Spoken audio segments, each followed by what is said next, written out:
Welcome, ladies and gentlemen, to 3 Minutes of Awesomeness, brought to you by the I Choose Awesome YouTube channel. My name's Benjamin Selbyhill, and I choose awesome. This week's concept for discussion is that of personal ambitions. Now, personal ambitions, it's a beautiful flow on through from last week talking about our personal beliefs.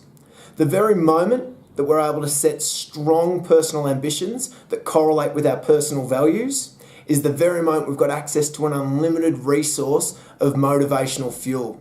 And that motivational fuel has the ability to lead with greater effect and go about our day-to-day goings-on in the workplace with greater motivation and more efficiency. Unfortunately though, it's stated that anywhere up to 90% of us fail to ever recognise our personal ambitions and or write them down. We find ourselves in a position where we're thrust into the working environment and we lose sense of what it is that we're working towards, because in a lot of cases, it was always working towards getting that job.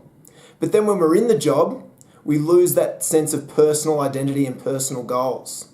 We find ourselves living to work as opposed to working to live. Now, the great leaders will have a strong sense of their personal ambitions.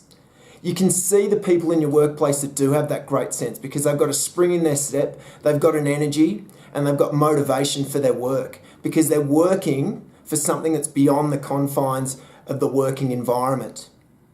If you're able to do this for yourself, you're obviously going to increase your degree of leadership and improve your efficiency within the workplace. So what I'd like us to do for this week's task is to create 3 personal ambitions for ourselves. I want you to cast your mind forward 3 years from now. Think big. Think about what it is that you see for yourself and where it is that you want to be.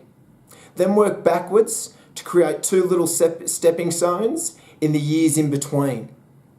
Now, when you create these ambitions, I want you to use the SMART acronym.